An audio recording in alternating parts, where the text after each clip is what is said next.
Amma didn't remember falling asleep, but when she opened her door the next morning, the street outside her tiny apartment was packed. 200 men in black suits, heads bowed to her, and standing at the front, his arm still bandaged with her work, Kang Jun-woo said calmly, "From now on, no one touches her. She belongs to me." The coffee mug slipped from her fingers. It shattered on the threshold, ceramic pieces scattering like her thoughts. Amma's heart hammered against her ribs, each beat a drum of panic she couldn't control. The morning light filtered through the bodies, blocking her street, casting long shadows that swallowed the familiar comfort of her neighborhood whole. Her hands went numb. The world tilted sideways, and for a moment she thought she might actually faint. This couldn't be real. This was the kind of thing that happened in movies, not to nursing students who just wanted to pass their exams and send money home to their mothers. What is this? Her voice came out smaller than she intended, and she hated herself for it. Jun-woo stepped forward. Up close, in daylight, he was even more devastating than he'd been last night in the alley. Sharp jawline, eyes darker than the coffee she'd just dropped, and a presence that made the air feel thinner. He moved like water, smooth, inevitable, dangerous. But there was something else, too. Something in the way he looked at her that made her skin prickle with awareness, like she was the only person in the world who mattered. "Protection," he said simply. "You saved my life.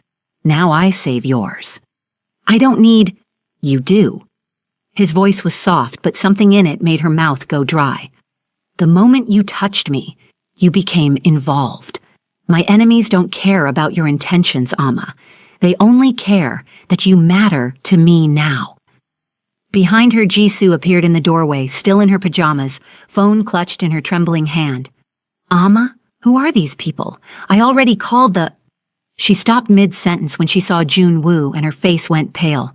Oh God, Amma, that's—" "Go inside, Jisoo," Amma said quietly, not taking her eyes off Jun-woo. "But now." The door clicked shut. Amma crossed her arms, a pathetic shield against the force of his attention. "I treated a patient, that's all. I don't know what world you live in, but in mine, we help people who are hurt. It doesn't mean anything." Something flickered across his face. Amusement, maybe, or something darker. "It meant something to me." "Then unmean it." The words came out sharper than she intended. "Take your men and leave. I have class in an hour, and I can't—" She gestured helplessly at the sea of suits. "I can't do this." A woman appeared beside Jun-woo then, elegant and cold in a tailored black suit. She was beautiful in that untouchable way, with eyes that assessed Amma like she was calculating her net worth and finding it lacking. "Boss," the woman said, her voice crisp, "we should move. Staying here exposes you unnecessarily." Jun-woo didn't look at her. His gaze stayed fixed on Amma. "Sujin, this is Amma Owusu, the woman who saved my life." Sujin's expression didn't change, but something flickered in her eyes, something that made Amma's stomach tighten with instinctive wariness. "A pleasure," Sujin said, though her tone suggested it was anything but. "Though I wish the boss had been more careful about who witnessed his vulnerability." "She didn't witness it," Jun-woo said, still not looking away from Amma. "She ended it." The weight of those words hung in the air. Amma felt stripped bare under his gaze, like he could see past her bravado, past her fear, straight down to the part of her that had touched his face last night with trembling fingers, and thought, even for just a second, that he was beautiful. "You're afraid," he said. "Of course I'm afraid. You're a—" She stopped herself. "Say it." His eyes held hers. "You know what I am now, don't you?" Amma's throat tightened. During her sleepless night after he'd left her apartment, she'd done what any sensible person would do. She'd Googled him, and what she'd found had made her blood run cold. Kang Jun-woo, 32 years old, head of the Kang organization, one of the most powerful criminal syndicates in Seoul, suspected in 17 murders, linked to drug trafficking, weapons dealing, extortion. The articles used words like ruthless and untouchable and dangerous. They also mentioned that no one had ever gotten a conviction to stick, that witnesses disappeared, that evidence vanished. You're dangerous, she said finally. Yes. He stepped closer, and she caught the scent of expensive cologne mixed with antiseptic from her bandages. But not to you. Never to you, Ama Owusu. The way he said her full name, with careful precision, made something in her chest flutter traitorously. She shoved it down. How do you know I know everything about you now. It's my job to know. He tilted his head slightly. You work 2 part-time jobs. You send money home every month to your mother in Accra. You haven't been home in 3 years because you can't afford the plane ticket. You study until 2 a.m. most nights, and you take your coffee with too much sugar because it reminds you of your grandmother's tea. Ice flooded her veins. You had someone watching me? I had someone protecting you. There's a difference. No, Ama said, her voice shaking now. No, there really isn't. Sujin shifted beside Junwoo, and Ama caught the subtle movement of her hand toward the gun at her hip. The message was clear. Don't push him.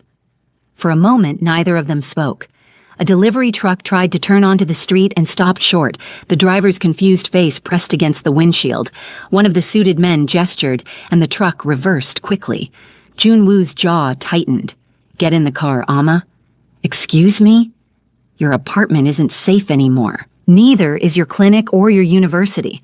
My presence here has marked you. His voice remained calm, but something urgent bled through. Until I can ensure your safety, you're coming with me. She could refuse, Sujin said, and there was something in her voice that made Ama look at her sharply. The boss is giving you a choice, Miss Owusu. You should consider that carefully. Not many people get that courtesy. I'm not going anywhere with you. But even as Ama said it, she felt the truth of his words settling like stones in her stomach. She thought of Mrs. Park next door with her grandson, Mr. Kim who sold hotdog on the corner, her classmates. What have you done?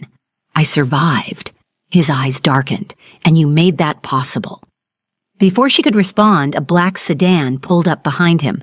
The door opened silently. Junwoo extended his hand, and the gesture was somehow both a request and a command. Please. Ama looked at his hand, the same hand she'd held last night while stitching his wound, feeling his pulse under her fingertips like a secret. She'd been so focused on saving him that she hadn't let herself think about who he might be, what he might be. Now she knew, and knowing changed everything. If I go with you, she said slowly, do these men leave? Do my neighbors get their street back? Yes. And my roommate? My friends? They're safe? Untouched. He said it like a vow. I give you my word. Ama laughed, but there was no humor in it. The word of a... She stopped again. The word of a monster? Junwoo finished softly. Yes. That's exactly what I'm giving you, and I've never broken it. Not once.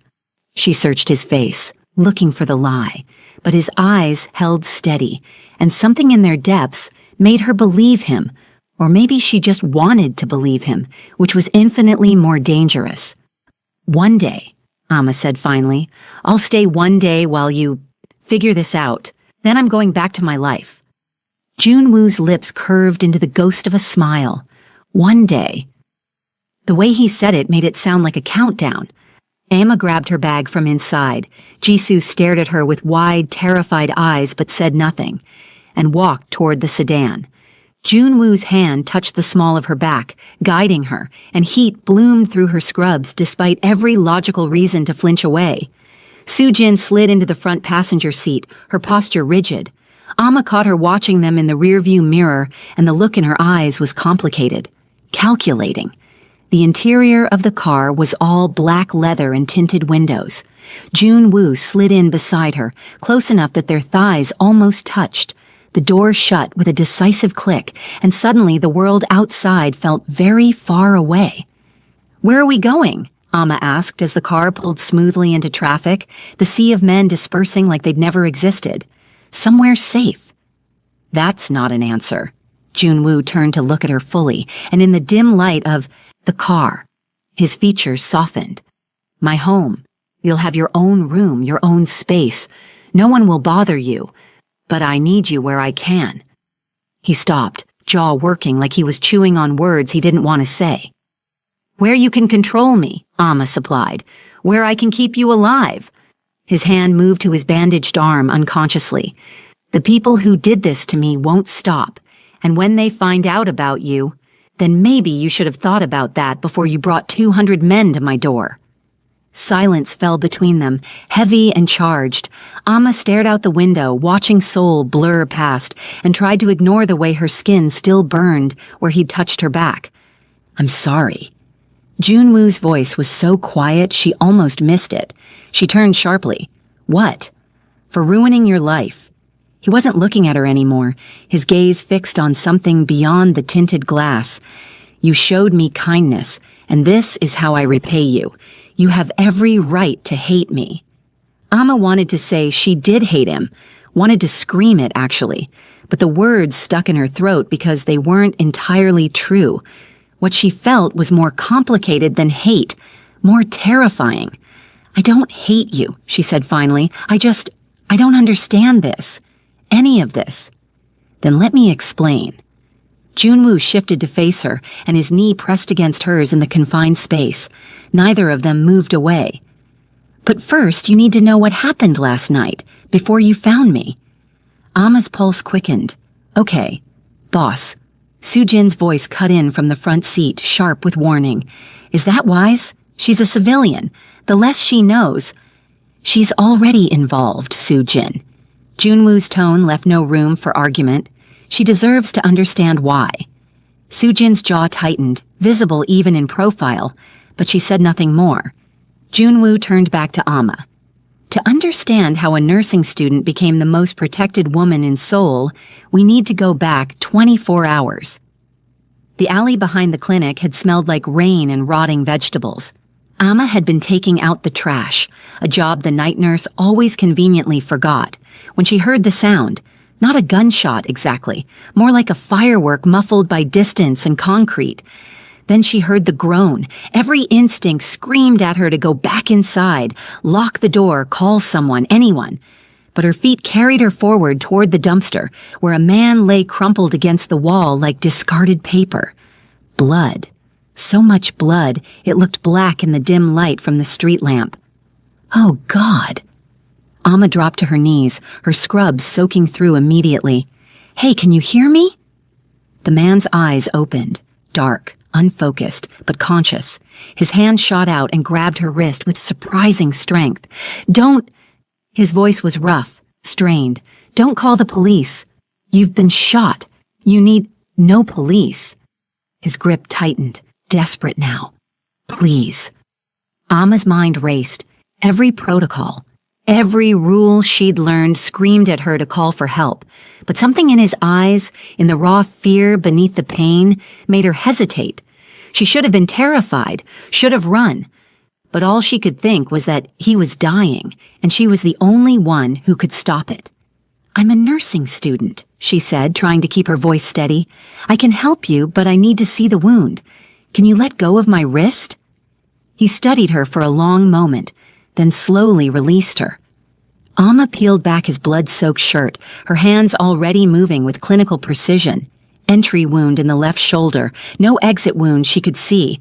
The bullet was still inside, and then she saw the tattoos, dragons coiling across his chest and shoulders, intricate and beautiful and obviously expensive, the kind of tattoos that meant something, that marked you as belonging to something. Her grandmother's voice echoed in her head. Some people are dangerous, Amma. You can see it in their eyes, in how they carry themselves. Those people you walk away from. But she was already here, already kneeling in his blood, already committed. This is bad, she muttered, more to herself than to him. You need a hospital, a real surgeon. Can't. He was fading. She could see it in the way his eyes kept drifting closed. They'll find me. Who will find you? Everyone.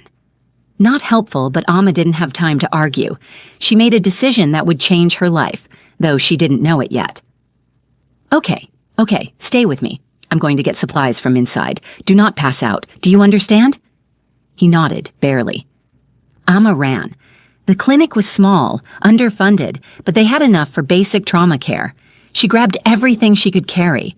Gauze, antiseptic, sutures, local anesthetic, though she doubted it would be enough for what she was about to do. Her hands shook as she stuffed supplies into a bag. This was insane. She could lose her nursing license before she even got it.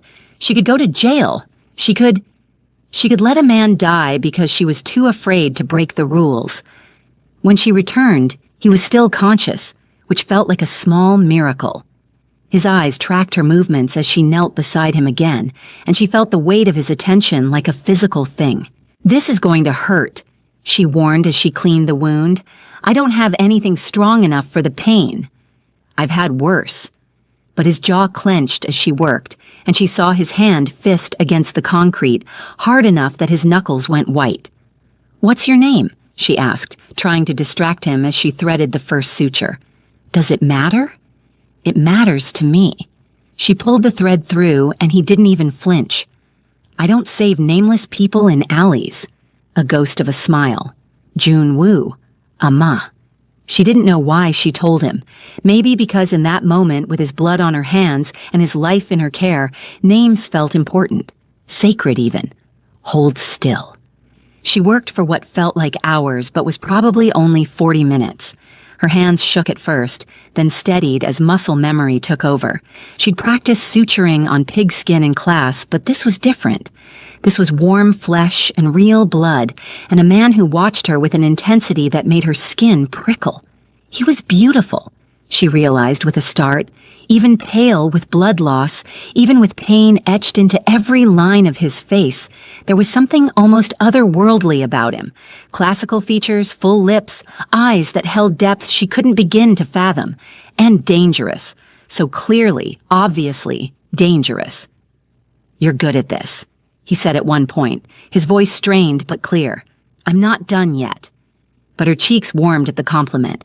She focused on her work, trying to ignore the way his gaze made her feel exposed, seen. Finally, she tied off the last suture and sat back on her heels, exhausted. "That's the best I can do. You still need a real doctor, antibiotics, imaging to make sure there's no internal bleeding." "Thank you." June Woo reached up and touched her face, just briefly, his fingers leaving smudges of blood on her cheek. The gesture was so unexpectedly tender that Amma froze. "You saved my life." She didn't know what to say. His eyes held hers, and something passed between them in that alley. Something she couldn't name but felt all the way down to her bones. Something that felt like recognition, like finding something she didn't know she'd been looking for. Then he tried to stand and nearly collapsed. "Whoa! Hey!" Amma caught him, her arm around his waist, his weight heavy against her.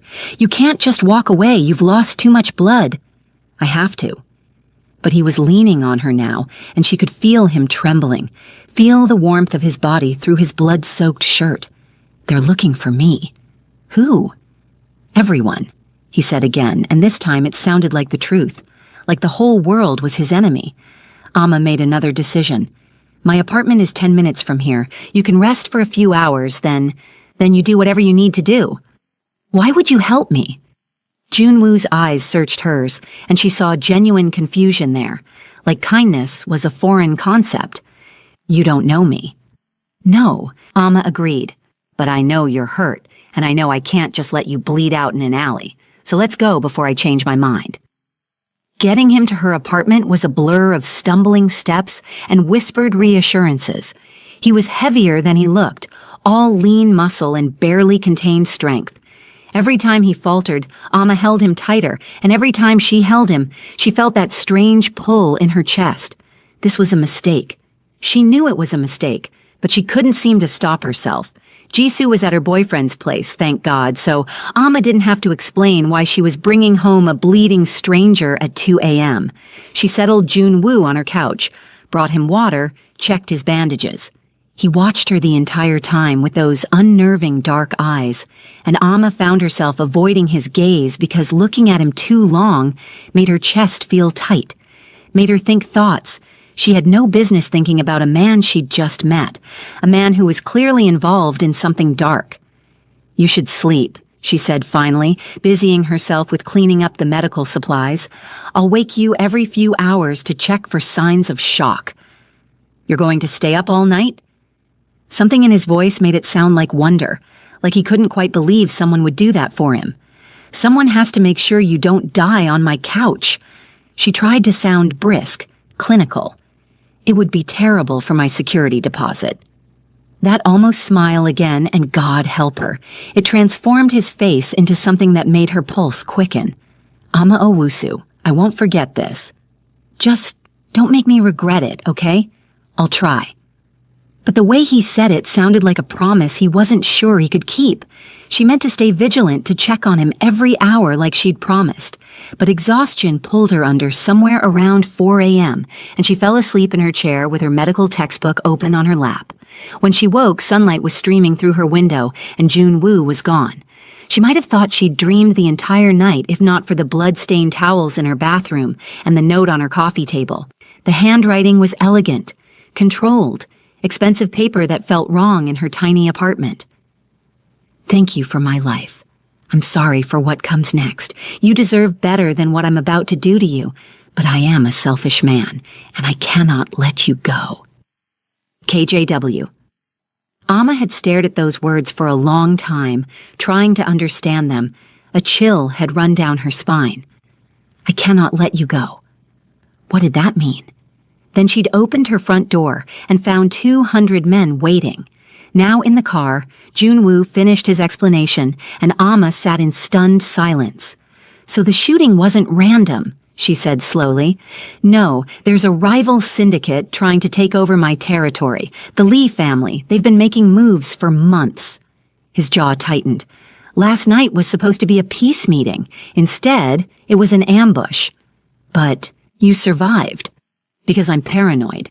I wore a vest. They were aiming for my head, but... He touched the bandage. Their shooter hesitated. 1 second. That's all I needed. And then you ran.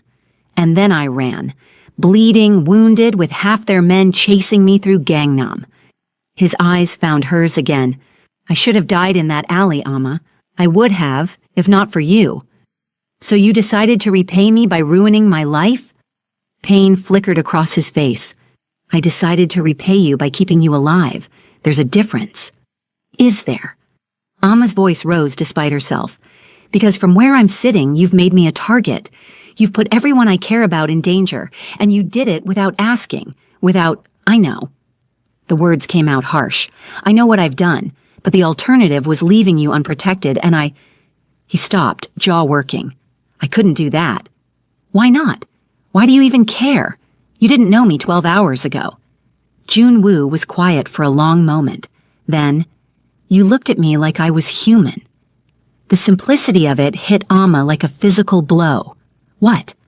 In that alley, you were afraid I could see it, but you still knelt in my blood.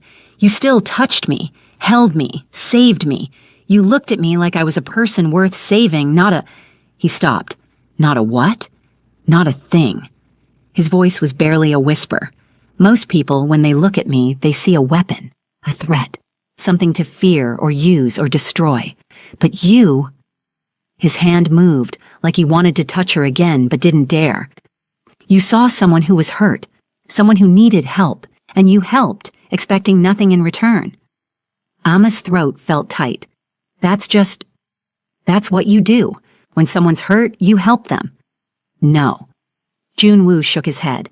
That's what good people do. Most people would have walked away, should have walked away. His eyes held hers. But you're not most people, are you, Ama Owusu? Boss, Soo-jin's voice cut in sharply. We're approaching the house.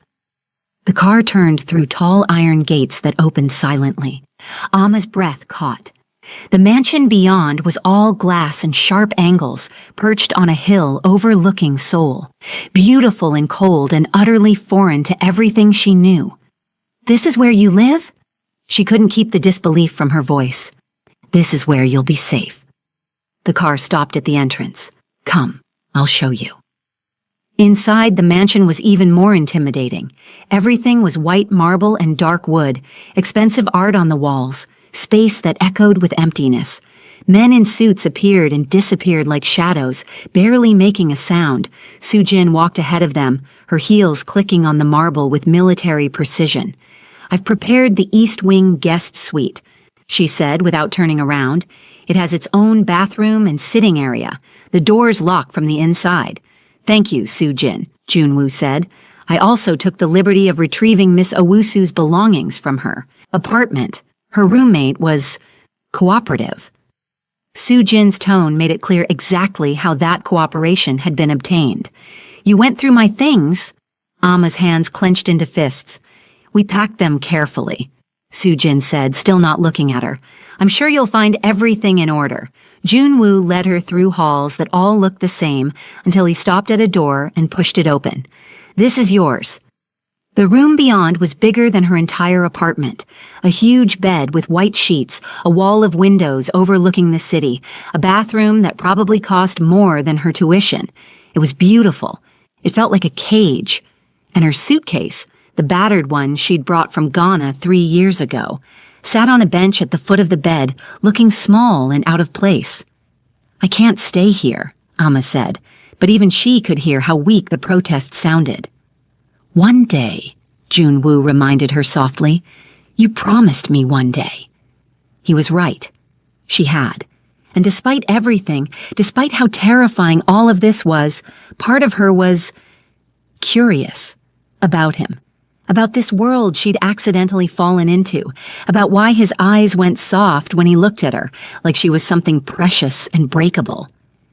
One day, she agreed. Then because she needed some measure of control. But I need to call my mother and Jisoo. They'll worry. Already taken care of. Junwoo gestured to the nightstand, where her phone sat charging. Your roommate knows you're safe. As for your mother, he hesitated. Perhaps it's better if she doesn't know the details. You mean it's better if she doesn't know her daughter is living with a criminal? The words came out harsher than Amma intended, but she didn't take them back. Junwoo flinched like she'd hit him. Yes, that would be better. Silence stretched between them. Amma wanted to take the words back, wanted to soften the blow somehow, but she also needed him to understand that she wasn't going to pretend this was normal, wasn't going to make this easy for him. I should let you rest, Junwoo said finally, already moving toward the door. Soo-jin will be nearby if you need anything, and He stopped, hand on the doorframe. I'll be in my study if you want to talk. Junwoo.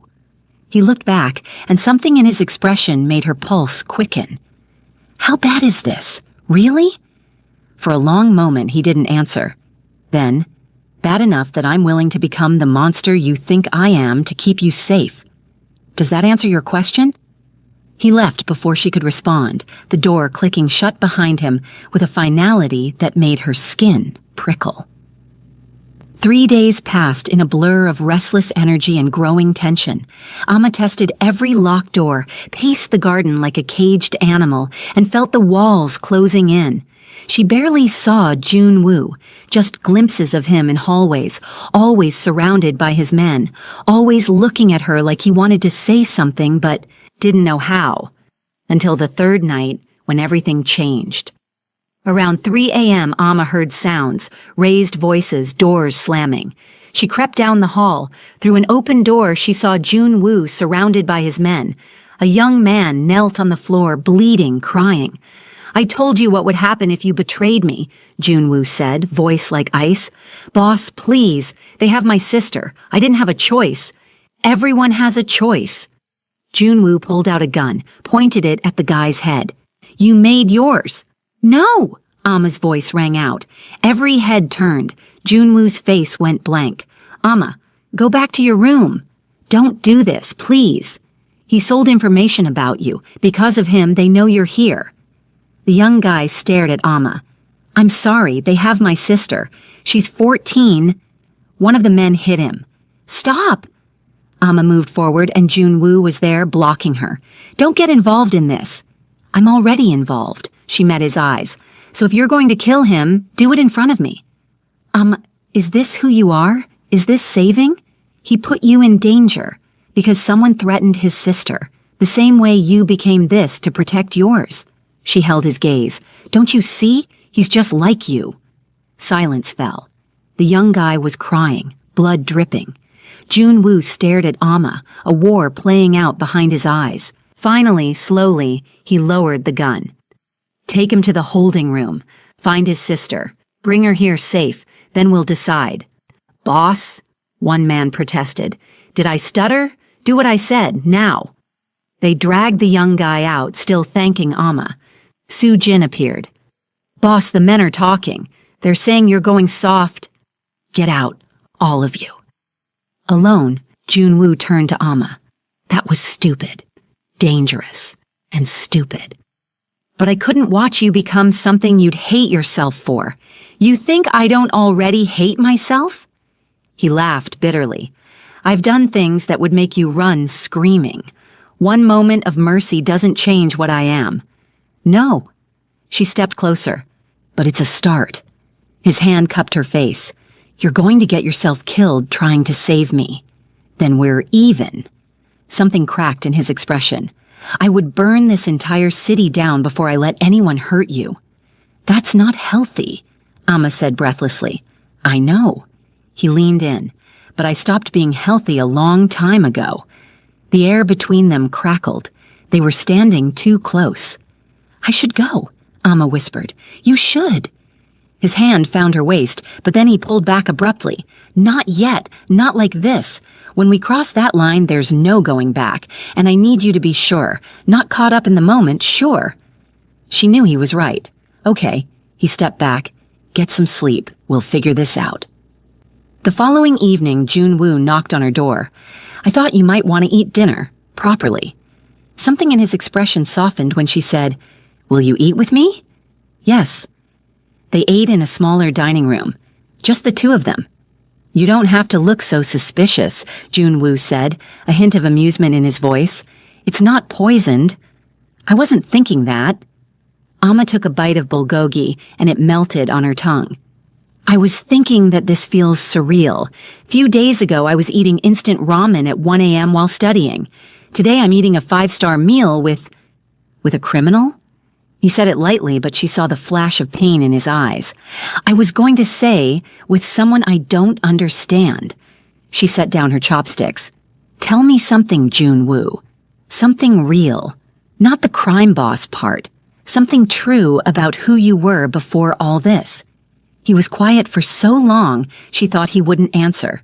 Then, I wanted to be a doctor. Amma's head snapped up. What?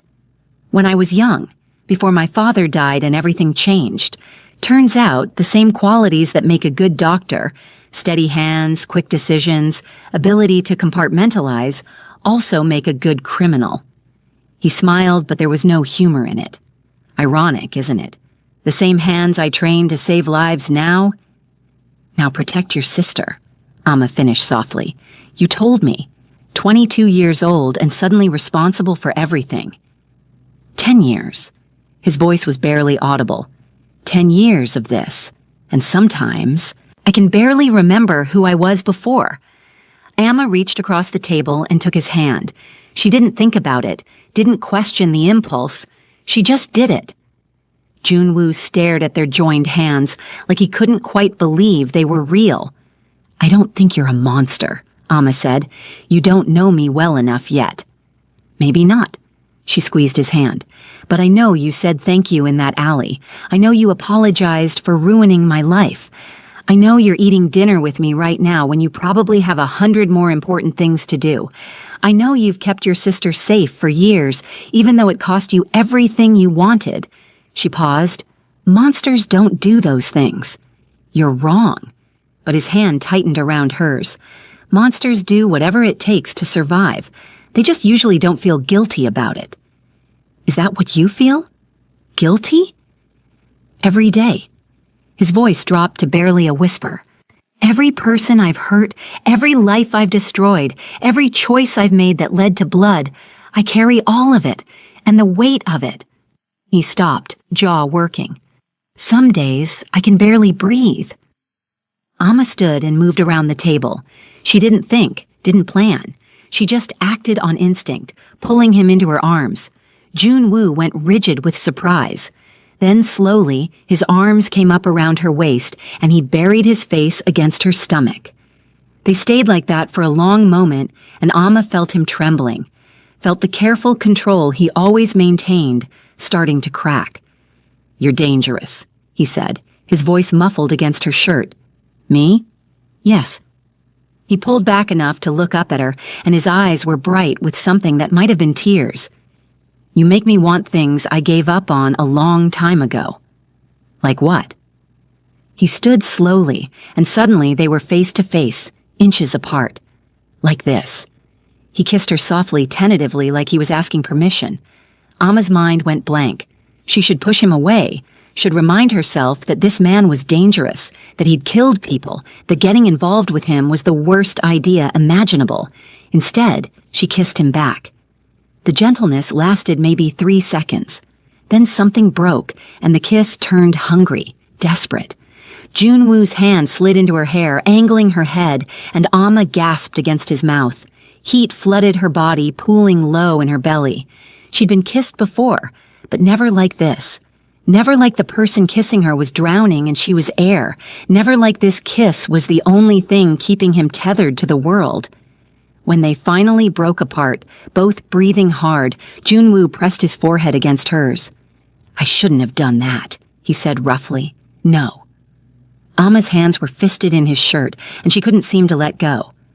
"Probably not. But I'm not sorry. Neither am I." And that was the problem, wasn't it? She should be sorry, should be horrified at herself. But all she felt was want. They stayed like that, tangled together, until Amma's rational mind started catching up. She pulled back slowly, and Junwoo let her go, though his eyes stayed dark with desire. "This is complicated," she said, her voice shaky. "Yes, I should hate you." "You should." He smiled slightly. "But you don't." "I don't know what I feel." It was the truth. Everything is happening too fast. Mine. He said it with quiet certainty, and the possessiveness in his voice should have scared her. Instead, it sent another wave of heat through her body. "If you want to be..." Amma's heart hammered. "That's not... You can't just... I know." Junwoo stepped back, putting distance between them, and she felt the loss immediately. "I'm sorry. I'm pushing too hard. You should rest. Tomorrow..." He stopped. "Tomorrow what?" His expression shuddered. "Tomorrow I have a meeting with the people who tried to kill me to resolve things." "That sounds dangerous." "It is." He looked at her, and something vulnerable flickered across his face. "But I need to end this, for you, so you can go back to your life without looking over your shoulder." "And what about you?" The question came out before she could stop it. "What happens to you?" "I'll survive. I always do." But he said it like a curse, not a promise. Amma wanted to argue, wanted to tell him she didn't want him to just survive. She wanted him to live. But the words stuck in her throat because they implied things she wasn't ready to acknowledge. "Be careful," she said instead, "always." He moved toward the door, then paused. "Amma?" "Yes?" "Thank you. For tonight. For..." He seemed to struggle for words. "For making me remember what it feels like to be human." Then he was gone, and Amma was left alone with her thoughts and the taste of him still on her lips. The next morning, Amma woke to shouting. It was still dark outside, maybe 5 a.m. The look on Junwoo's face when he burst into her room made Amma's blood run cold. "Get dressed, quickly." "What's wrong?" "The Lee family. They've taken hostages. They're demanding I come alone, or they start killing them one by one." His jaw was tight. "And one of the hostages is Min-ah." Amma's heart stopped. "Your sister?" "They took her from her school dormitory 3 hours ago." His voice cracked. "I didn't know. They were so careful." "Okay." Amma was already moving, grabbing clothes. "Where do we need to go?" "We don't go anywhere. You stay here." "The hell I do." She pulled on jeans, a shirt, her shoes. "You're not going alone to face people who want to kill you." "Amma, don't." She grabbed his arm. "If you're going, I'm going. We can argue about it in the car, or you can waste time we don't have. Your choice." Junwoo stared at her, and something shifted in his expression. "You're the most stubborn woman I've ever met." "I'm the woman who's not letting you die alone." She met his eyes. So let's go. He kissed her, hard and fast. I'm terrified. This is going to get us both killed. Then let's try not to die. They ran. The car was waiting. Soo-jin was driving, her expression grim. Boss, she said as they climbed in, this is a trap. I know, but they have my sister. So we bring everyone, and they kill her before we get through the door. No, I go alone. That's suicide. That's what it takes. He met Soo-jin's eyes in the mirror. Drive, Soo-jin. And if I don't make it out, you know what to do. Soo-jin's hands tightened on the wheel. Then she put the car in gear. The warehouse district was dark and empty. The car pulled up to an abandoned building. This is it, Soo-jin said. 20 men inside, maybe more. How many do we have nearby? 50, waiting for your signal. Good. If I'm not out in 30 minutes or if you hear gunfire, send them in. He turned to Amma. Stay in the car. Do not follow me inside. But, please. His hand cupped her face. I need to know you're safe. I can't focus if I'm worried about you. She saw the fear in his eyes, the terror at the thought of his sister in danger. Okay, she whispered, but you come back. You hear me? You come back to me. I will. He kissed her, soft and lingering. I promise. Then he was gone, walking toward the warehouse. The door swallowed him. He's going to die in there. Soo-jin said quietly. Maybe. Or maybe he's stronger than you think. He's strong because he's ruthless, but love makes people weak. Soo-jin turned to look at Amma. You've made him weak, and in our world, weak doesn't survive. He's not weak, he's human. Amma met her gaze. There's a difference. Before Amma could respond, her phone buzzed. Unknown number. If you want to see him live, come inside. Alone. You have 5 minutes. Lee Jin-ho. They know I'm here. Soo-jin cursed in Korean. They're after you. You're the leverage. Then I have to go. That's what they want. I'm not sitting here while he dies. You're a fool. But Soo-jin pulled out a gun. Take this. Safety's here. Point and shoot. Amma took the gun with trembling hands. She thought about her oath, about first do no harm. Then she thought about Jun-woo inside that building, and she walked toward the door. The warehouse was dark, lit only by bare bulbs. Hello, I'm here. Lights blazed on, blinding her. When her eyes adjusted, she saw them. Jun-woo, on his knees, hands bound, blood on his forehead. Men with guns surrounded him, and standing behind him with a gun to his head was Lee Jin-ho. But the figure to his right made Amma's breath catch. Soo-jin, not outside in the car, but here, among the enemy, gun in hand, cold satisfaction on her face. Surprise, Soo-jin said softly. Jun-woo's eyes met Amma's. Devastation, betrayal. No, Amma whispered. Yes. Soo-jin stepped forward. Did you really think I'd let some nobody take him from me? I've loved him for 10 years, and then you show up and suddenly I'm invisible. Soo-jin? Jun-woo's voice was broken. Why? Because you were getting soft. Because she was making you weak. Her voice cracked. I thought if I removed her, you'd remember who you are. So you allied with our enemies? Put my sister in danger? Your sister is fine, at a safe house, unharmed. I'm not a monster. Soo-jin's smile was bitter. I just needed her as bait. Lee Jin-ho laughed. She's been very helpful, gave us access to everything. And in return? Jun-woo asked quietly. In return, I walk away, start over, where no one knows I wasted 10 years loving a man who would never see me as more than a tool. Soo-jin's eyes were bright with tears. You never even looked at me, not until she showed up. The pain in her voice was real. I'm sorry, Jun-woo said. I never meant to hurt you. Well, you did, but now we're even. So what now? Amma's voice rang out. You kill us both? That's the plan, Lee Jin-ho confirmed. And Soo-jin just walks away? Amma couldn't keep the disbelief from her voice. You really think they'll let you live after you've outlived your usefulness? Something flickered across Soo-jin's face. Don't listen to her, Lee Jin-ho said. Did you? Amma stepped forward, every gun swinging toward her. Because I'm betting the moment you're not useful, you'll get a bullet just like us. Shut up, Sujin said, voice lacking conviction. You've been doing this 10 years. You know how this world works. Loose ends get tied up, and you're the definition of a loose end. I said, shut up. Make me. Amma raised the gun, pointing at Lee Jin-ho. Her hands shook. Let him go, or I shoot. Your new boss. Lee Jin-ho laughed. You're a nurse. You don't take lives. You're right. I am a nurse. I know exactly where to shoot to cause maximum damage without killing you, so maybe take me seriously. The laughter died. You're bluffing. Try me. Tension crackled. Amma's heart hammered, but she held Jun-woo's gaze, and she saw hope flicker.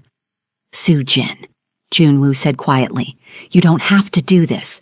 You can still walk away, take money, disappear. I'll make sure of it.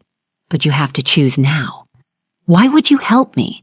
Because 10 years means something. Because I do care about you, just not the way you wanted. And because someone reminded me that mercy is stronger than vengeance. Tears streamed down Sujin's face. I hate you. I hate that you can still be kind. I know. But you can choose differently. Right now. For a long moment, Sujin stood frozen. Then slowly she turned her gun on Lee Jin-ho. The deal's off. Everything happened at once. Lee Jin-ho moved to shoot Jun-woo. Sujin fired first. The warehouse erupted. Gunfire, shouting, chaos. Amma dove for cover, heart in her throat. She heard Jun-woo shout her name, heard gunshots. Then strong hands grabbed her. Jun-woo. Run! The back exit. Go now. Not without you. I'll be right behind you. Go! He shoved her toward a door, and Amma ran. She burst into the pre-dawn air, gasping. Where Sujin sat waiting, engine running. Get in! Why should I trust you? Because I just saved your boyfriend's life. Because I'm done. Because you were right. He deserves to be human, and you make him that way. Amma climbed in. Behind them, the warehouse was a war zone. He'll be okay, Sujin said. He always is. They waited. Minutes felt like hours. Then finally a figure emerged. Jun-woo, covered in blood but walking. Alive. Amma was out of the car and running to him. He caught her, held her tight. I thought I lost you, he said into her hair. I'm okay, she pulled back. Minna. Safe house, like Sujin said. My men are bringing her now. His eyes moved to Sujin. And Lee Jin-ho? Dead. Some escaped. We'll find them. Sujin stepped out. Boss, I know. His expression was complicated. You're free, Sujin. Take the money. Disappear. That's my only mercy. I don't deserve it. No. But you're getting it anyway. Because Amma taught me that mercy isn't about deserving. It's about choosing to be better. Sujin looked at Amma. Take care of him. He's worth more than he knows. I will, Amma promised. Sujin nodded, then got in the car and drove away. Is it over? Amma asked. For now. Jun-woo pulled her close. The Lee family's broken. It'll take them years to recover. He paused. But there will always be others. Then what do we do? He looked down at her. We live anyway. We find a way to build something good in the middle of all this darkness. Because you were right. I don't want to be the monster anymore. What do you want to be? Yours. He kissed her softly. If you'll still have me after everything you've seen. Amma thought about the man who'd held a gun to someone's head, the man who'd kissed her like she was his salvation, the man who'd walked into a trap to save his sister. All of it was him. All of it was true. I'll have you, she said, monsters, mercy, and all. As the sun rose over Seoul, painting the sky in shades of gold and pink, Amma Owusu made her choice. Not the safe choice, not the smart choice, but the human one. She chose love.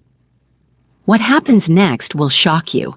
Hit that like button if you're as invested in this story as we are. Drop a comment telling us, would you have run or would you have stayed? And don't forget to subscribe and turn on notifications because part 2 is coming. And trust us, you do not want to miss what happens when Detective Min Jae gets involved and Amma discovers something about Jun-woo's past that changes everything. See you in the next episode.